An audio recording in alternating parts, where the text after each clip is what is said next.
ভাষায় কথা বললেই আমাদের তাড়িয়ে দেওয়া হচ্ছে। মুখ্যমন্ত্রী বলছেন যে আমাকে গ্রেপ্তার করো, আমি ক্যাম্পে যাব, আমি গিয়ে সব জায়গায় বাংলায় কথা বলবো। আর আমরা বিজেপির পক্ষ থেকে দায়িত্ব নিয়ে বলছি, ভারতবর্ষের যেখানে যেখানে বাঙালি আছে, সর্বভারতীয় তৃণমূল কংগ্রেস এর সামনে আমাদের একটা চ্যালেঞ্জ। আপনি উত্তরপ্রদেশের পিলিভিটে যান, আপনি মধ্যপ্রদেশের বেতুলে চলে যান, আপনি রায়পুরে যান, বিলাসপুরে যান, চিত্তরঞ্জন পার্কে যান,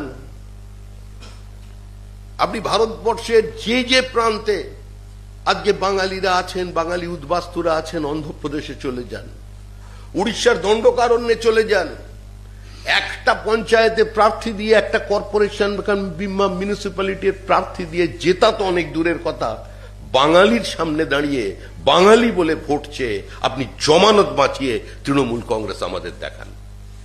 একটা এলাকায়, সারা ভারতবর্ষের এক জায়গায় যেখানে বাঙালিরা থাকে, বাঙালি অধ্যুষিত সমস্ত ভোটার বাঙালি, আমরা চিহ্নিত করে দিচ্ছি। পঞ্চায়েতে দাঁড়ান, মিউনিসিপ্যালিটিতে দাঁড়ান, কর্পোরেশনে দাঁড়ান, আপনি নির্বাচিত হওয়ার অত অনেক দূরের কথা, আপনি নোটার বেশি ভোট পেয়ে দেখান তৃণমূল কংগ্রেস, যারা বাঙালিদের প্রতিনিধিত্ব করছেন। বাঙালির প্রতিনিধিত্ব মানে কি? বাঙালির প্রতিনিধিত্বের চেহারা হচ্ছে এটা। আপনার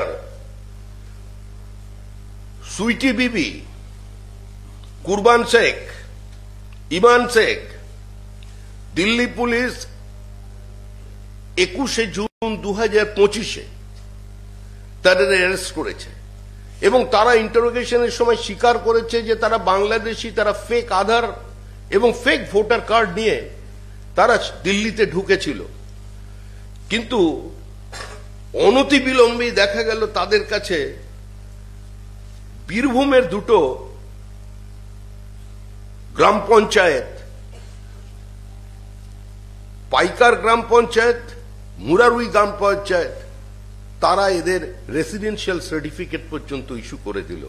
এদের ওই ডেটে, যেটা ঘটনা ঘটছে জুন মাসে, আর জুলাই মাসে দেখা যাচ্ছে যে আজকে তাদের আমরা সেখান থেকে সার্টিফিকেট পেলাম। মে মাসের যে ঘটনা, মে মাসে যখন অভিযোগ হয়েছে, মে মাসের পরে আজকে বিভিন্ন পঞ্চায়েত আজকে তাদের সার্টিফিকেট বানিয়ে দিচ্ছে, বিভিন্নভাবে তাদের রেশন কার্ড